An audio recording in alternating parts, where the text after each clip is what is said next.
Kebun Bukit 7 raih prestasi protas tertinggi dan kebun terbaik semester 1 tahun 2024. Kebun Bukit 7 PTPN 4 Regional L berdiri sejak tahun 1984, memiliki luas lebih kurang 4.000 hektar dan terbagi menjadi 5 upgrading. Kebun ini dikenal mengelola perkebunan dengan komoditi tanaman keras jenis pohon kelapa sawit, dipimpin seorang manajer yang berpengalaman, Tri Imido Sumartoto. Berserta Askep Teguh mampu menjadikan Kebun Bukit 7 tumbuh subur dan memiliki produksi yang cukup bagus. Beberapa prestasi telah ditorehkan Kebun Bukit 7, diantaranya produktivitas tertinggi nomor 2 Pangco, dan selain itu Kebun Bukit 7 mampu meraih prestasi kebun terbaik nomor 8. Hal ini dikatakan manajer Bukit 7 Tri Imido Sumartoto kepada awak media di kantornya Senin 9 Desember 2024 di Kecamatan Torgamba, Kabupaten Labuhan Batu Selatan, Sumatera Utara. Reporter Palapa TV Sujiono mengabarkan.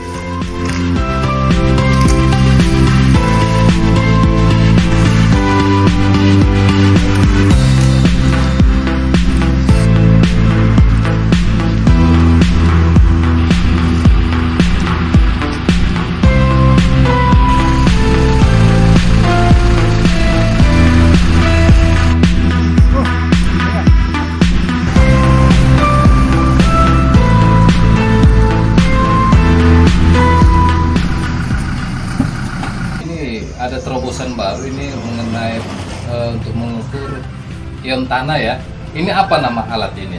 Nama alat ini kita sebut Solibox. Solibox ya. Kemudian manfaatnya gimana? Manfaatnya khususnya untuk kita di perkebunan, apalagi lagi di bagian ilmu tanah lagi tepatnya. Jadi di dalam tanah ini ada unsur hara yang dibutuhkan oleh tanaman.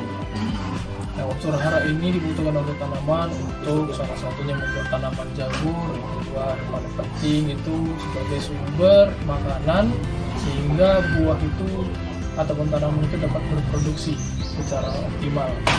Nah, alat inilah fungsinya untuk mengukur kira-kira di dalam tanah itu unsur haranya tercukupi nggak untuk tanah.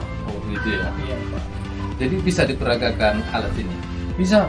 Tapi sebelumnya alat ini kalau bahasa Inggrisnya apa nih? Solibox apa namanya? Solibox. Solibox ya. Iya, Solibox ya. Iya, Solibox. Oke. Coba bisa diperagakan? Bisa. Bang? Dia akan beberapa sampel tanah. Nah, kalau misalnya untuk di lapangan secara lapangan langsung, kita mengambil sampel tanah di semua areal yang ada tanaman kelapa sawit di wilayah Kebun Bukit 7. Nah, kita cek masing-masing. Sebagai contoh di sini kita menyediakan beberapa sampel tanah. Contoh, kita ambil sampel tanah. Adapun sampel tanah yang kita ambil itu di salah satu titik. Kedalaman kurang lebih 5 cm dari permukaan tanah. Oh, Itu 5 kita cm gali. yang digali sebagai ya. perwakilannya kita ambil, ya, tanahnya ini kita ambil, inilah sampelnya.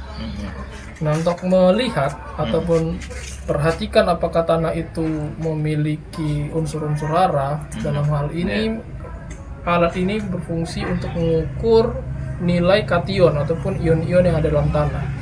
Nah, ion-ion itu kemudian diparameterkan mampu menghantarkan listrik. Nah, dari situlah kami berangkat membuat alat ini. Nah, adapun nanti konsep utama alat ini adalah melihat apakah tanah ini mampu menghantarkan listrik secara optimal atau tidak. Gitu ya. Ya. Nah, nanti akan dari tanah ini dicek pertama lampu, parameter pertama itu lampu. Redup atau tidaknya atau terangnya lampu ini. Boleh dipraktikkan? Bisa. Di dalamnya ada lampu. Ya. Kita coba sampel tanah pertama.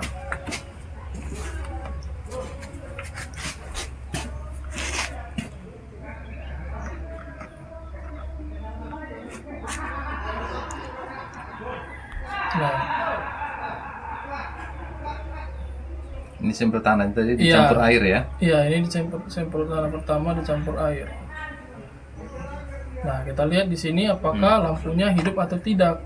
Nah, kalau misalnya lampunya tidak hidup, berarti tanahnya kurang lebih tidak mampu mengaturkan listrik secara baik. Bukan berarti tidak terdapat unsur hara, bukan. Tetapi hanya kurang mampu ataupun tanah itu tidak terdapat kation ataupun ion-ion yang dapat mengantarkan listrik. Nah, seperti itu. Tadi sampel tanah yang pertama. dihasilkan tidak ada lampu hidup, yang berarti Tidak bisa dalam listrik tanah ya. itu tidak dapat menganalisis secara optimal, berarti unsur haranya kurang untuk tanah. Nah, kita ambil sampel tanah di tempat lainnya. Kedua, nah, ketika kita gini kan, nah maka lampu akan dalam kondisi hidup. Bisa diperhatikan di sini. Lampunya dalam kondisi hidup. Nah, berarti Kalau diangkat mati nggak? mati dia. Oh mati. Jadi tusuk lagi. Itu ya. Iya. Berarti bisa. Udah.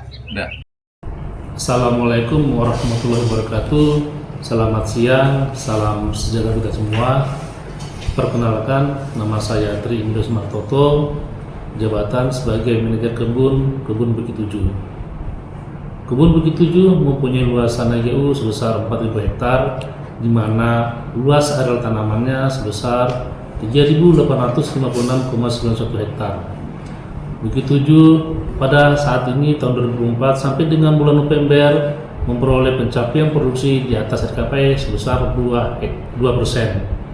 Kemudian pada semester 1 tahun 2024 ini Bukit 7 memperoleh prestasi sebagai juara 2 kebun dengan protas tertinggi CBTP 3 dan peringkat ke-8 kebun terbaik CBTP